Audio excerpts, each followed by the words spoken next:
August 15 అంటే మనందరికీ తెలుసు. స్కూల్లో జెండా ఎగురుతుంది. పిల్లలు ప్యాట్రియాటిక్ సాంగ్స్ పాడతారు. చిన్న చిన్న యాక్టివిటీస్ చేస్తారు. అందరూ చాలా ఆనందంగా సెలబ్రేట్ చేసుకుంటారు. కానీ ఈ జెండా మన చేతికి ఎలా వచ్చింది? ఇండియాకి ఇండిపెండెన్స్ వచ్చింది అని మనం పిల్లలకు చెప్పేస్తాం. కానీ ఒక 8 ఏళ్ల పిల్లాడికి ఇండిపెండెన్స్ అంటే ఏమిటి? ఎందుకు మనకి ఇండిపెండెన్స్ కావాల్సి వచ్చింది? ఎవరి నుంచి ఇండిపెండెన్స్ వచ్చింది? మన వాళ్ళు ఎందుకు పోరాడారు? వాళ్ళు ఎలాంటి కష్టాలు పడ్డారు? ఈ అర్థమైతేనే ఈ రోజు వాళ్ళు చూస్తున్న ఈ జెండా విలువ వాళ్ళకు అర్థమవుతుంది. మన పిల్లలకు ఫ్రీడమ్ అంటే ఏంటో వాళ్ళ చిన్న ప్రపంచం నుంచే అర్థం చేయించవచ్చు. నీవు ఏ డ్రెస్ వేసుకోవాలో నువ్వే చూస్ చేసుకోవడం, ఏ గేమ్ ఆడాలో నువ్వే డిసైడ్ చేసుకోవడం, ఏ డ్రాయింగ్ వేయాలో నువ్వే చూస్ చేసుకోవడం, ఇవన్నీ చిన్న చిన్న చాయిసెస్. అంటే మన జీవితంలో కొన్ని నిర్ణయాలు మనం స్వయంగా తీసుకునే అవకాశం ఉండటం. ఇప్పుడు అదే విషయాన్ని ఒక దేశానికి అప్లై చేసి చూడండి. ఒక దేశం ఉంది, ఆ దేశంలో ప్రజలు ఉన్నారు, కానీ ఆ దేశాన్ని ఎలా పాలించాలి, ఏం చేయాలి, ఎలాంటి నిర్ణయాలు తీసుకోవాలి అన్నది ఇంకొక దేశం డిసైడ్ చేస్తోంది. అప్పుడు ఆ దేశ ప్రజలకు ఎలా అనిపిస్తుంది? ఇది మా దేశం కదా, మరి మా మాట ఎందుకు ఉండకూడదు? అదే మన భారతీయులలో కూడా ఒక సమయంలో వచ్చిన ఆలోచన. బ్రిటిష్ వాళ్ళు మొదట ఇండియాకి వ్యాపారం చేయడానికి వచ్చారు. క్రమంగా వాళ్ళ పవర్ పెరిగింది. చివరికి ఇండియాలోని చాలా ప్రాంతాలపై బ్రిటిష్ కంట్రోల్ ఏర్పడింది. అప్పుడు మన దేశంలో మనమే ఉన్నాం, కానీ మన దేశాన్ని మనమే పాలించుకునే స్వేచ్ఛ లేదు. బ్రిటిష్ పాలనలో చాలా మంది రైతులు అధిక పన్నుల భారాన్ని ఎదుర్కొన్నారు. కొంతమంది తమ భూములను కోల్పోయారు. మన దేశంలోని కొన్ని చేతి వృత్తులు, పరిశ్రమలు దెబ్బతిన్నాయి. దేశీయ పాలకుల అధికారాలు కూడా తగ్గాయి. ఇలా చాలా కారణాల వల్ల ప్రజల్లో అసంతృప్తి పెరిగింది. పోరాటం అనేది ఒక్క కారణం వల్ల జరిగింది కాదు. చాలా సంవత్సరాలుగా అనేక సమస్యలు పేరుకుపోయాయి. చివరకు ప్రజల్లో ఒక ఆలోచన బలపడింది. మన దేశం గురించి నిర్ణయాలు మనమే తీసుకోవాలి. అదే స్వాతంత్ర ఉద్యమానికి ప్రధాన ఆలోచన. 1857లో పెద్ద తిరుగుబాటు జరిగింది. అందులో సైనికులు, పాలకులు, రైతులు, సామాన్య ప్రజలు కూడా వివిధ ప్రాంతాల్లో పాల్గొన్నారు. కానీ ఆ తిరుగుబాటు విజయవంతం కాలేదు. అయినా స్వేచ్ఛ కోసం పోరాడాలనే ఆలోచన ఆగిపోలేదు. తర్వాత సంవత్సరాలలో ఆ ఉద్యమం మరింత పెద్దదైంది.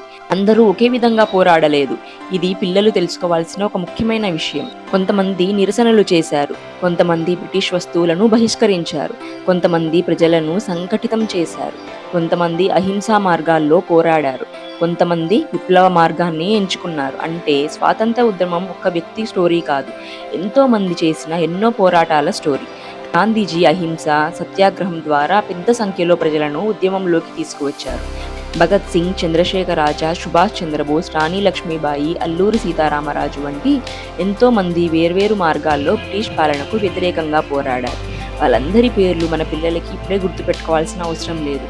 కానీ మన ఇండిపెండెన్స్ వెనుక ఒకరి కష్టం కాదు, ఎంతో మంది కష్టం ఉందని మాత్రం తెలుసుకోవాలి. ఇది మన పిల్లలు తప్పకుండా తెలుసుకోవాల్సిన విషయం. స్వాతంత్రం కోసం పోరాడిన చాలా మంది జైలుకు వెళ్లారు, కుటుంబాలకు దూరమయ్యారు, కఠినమైన శిక్షలు అనుభవించారు. కొంతమంది తమ ఆస్తులు, ఉద్యోగాలు కోల్పోయారు, కొంతమంది ఉరిశిక్షకు గురయ్యారు, కొంతమంది పోరాటాల్లోనే ప్రాణాలు కోల్పోయారు. మనం ఈ రోజు చాలా సాధారణంగా అనుకునే ఆ దేశంలో స్వేచ్ఛగా జీవిస్తాను అనే ఆలోచన కోసం వాళ్ళు ఇంత కష్టపడ్డారు. వాళ్ళకి కూడా కుటుంబాలు ఉన్నాయి, వాళ్ళకి కూడా భయాలు ఉన్నాయి, వాళ్ళకి కూడా జీవించాలనే కోరిక ఉంది. అయినా మన తర్వాతి తరాలు స్వేచ్ఛగా జీవించాలి అనే ఆలోచనతో పోరాడారు. అంటే వాళ్ళు మన కోసం కూడా పోరాడారు.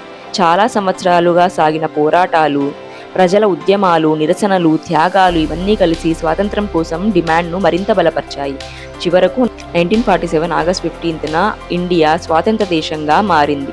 అందుకే ప్రతి సంవత్సరం ఆగస్ట్ 15న మనం ఇండిపెండెన్స్ డే జరుపుకుంటాం.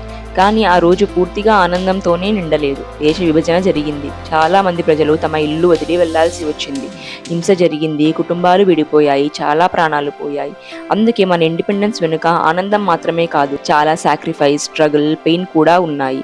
ఈ రోజు స్కూల్లో మన పిల్లలు ఈ ఫ్లాగ్ ని చూస్తున్నారు. వాళ్ళకి ఇది 3 కలర్లు ఉన్న ఒక జెండాలా కనిపించవచ్చు, కానీ దాని వెనుక ఎంతో మంది కలలు ఉన్నాయి, ఎంతో మంది పోరాటాలు ఉన్నాయి, ఎంతో మంది త్యాగాలు ఉన్నాయి. అందుకే మనం ఈ ఫ్లాగ్ ని గౌరవిస్తాం. ఫ్లాగ్ కి సాల్యూట్ చేయడం మాత్రమే కాదు, మన దేశాన్ని గౌరవించేలా మనం ప్రవర్తించడం కూడా దేశభక్తే. ఫ్రీడమ్ అంటే నాకు నచ్చినట్టు ఏదైనా చేయడం కాదు. ఇది పిల్లలు అర్థం చేసుకోవాల్సిన ఒక ముఖ్యమైన విషయం.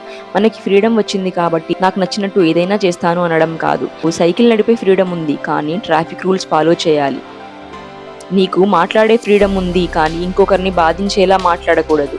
నీకు ఆడుకునే ఫ్రీడమ్ ఉంది కానీ ఇంకొకరిని హర్ట్ చేయకూడదు. అంటే ఫ్రీడమ్‌తో పాటు రెస్పాన్సిబిలిటీ కూడా ఉండాలి. మరి మన పిల్లలు దేశం కోసం ఏం చేయగలరు? వాళ్ళు ఇంకా చిన్నవాళ్ళు. దేశం కోసం పెద్ద పనులు చేయాల్సిన అవసరం లేదు. వాళ్ళు చేయగలిగినవి చాలా చిన్న విషయాలే. చెత్తను ఎక్కడ పడితే అక్కడ వేయకపోవడం, స్కూల్‌ని క్లీన్‌గా ఉంచడం, స్కూల్ ప్రాపర్టీని జాగ్రత్తగా చూసుకోవడం, ఫ్రెండ్స్‌కి, ఎల్డర్స్‌కి రెస్పెక్ట్ ఇవ్వడం, ఎవరిని టీజ్ చేయకపోవడం, నిజం చెప్పడం, తమ పనిని బాధ్యతగా చేయడం, బాగా చదవడం, ఇతరులకు సహాయం చేయడం. ఇవన్నీ చిన్న విషయాల్లా కనిపించవచ్చు. కానీ మన దేశం మన సిటిజన్స్తోనే తయారవుతుంది. ఈరోజు మా పిల్లల స్కూల్లో ఇండిపెండెన్స్ డే సెలబ్రేట్ చేస్తున్నారు. వాళ్ళు ఫ్లాగ్‌కి సెల్యూట్ చేశారు, సాంగ్స్ పాడారు, యాక్టివిటీస్ చేశారు, హ్యాపీగా ఇంటికి వచ్చారు. వాళ్ళకి ఈ రోజు మొత్తం హిస్టరీ అర్థం కాకపోవచ్చు, అన్ని ఫ్రీడమ్ ఫైటర్స్ పేర్లు గుర్తుండకపోవచ్చు. అయినా పర్వాలేదు. ఈ వయసులో వాళ్ళ మనసులో ఒక విషయం పడితే చాలు, మన ఫ్రీడమ్ చాలా విలువైనది. మనకి అది ఎప్పటినుంచో ఉన్నది కాదు, ఎంతోమంది పోరాటం తర్వాత వచ్చింది. అందుకే ఇండిపెండెన్స్ డే అంటే ఒక హాలిడే మాత్రమే కాదు, ఒక ఫ్లాగ్ హైస్టింగ్ మాత్రమే కాదు, ఒక ప్యాట్రియాటిక్ సాంగ్ కూడా కాదు. మనకు వచ్చిన స్వేచ్ఛని గుర్తు చేసుకునే రోజు, ఆ స్వేచ్ఛ కోసం పోరాడిన వారిని గుర్తు చేసుకునే రోజు. మరి మనం ఆ స్వేచ్ఛని ఎంత బాధ్యతగా ఉపయోగిస్తున్నామో ఆలోచించుకునే రోజు. ఈరోజు మన పిల్లలు పట్టుకున్న ఈ చిన్న జెండా రేపు వాళ్ళ చేతుల్లో ఒక బాధ్యతగా మారాలి. ఈ దేశం నాది, ఈ దేశం కోసం నేను కూడా నా వంతు మంచి పని చేస్తాను అనే ఆలోచన వాళ్ళలో పెరగాలి.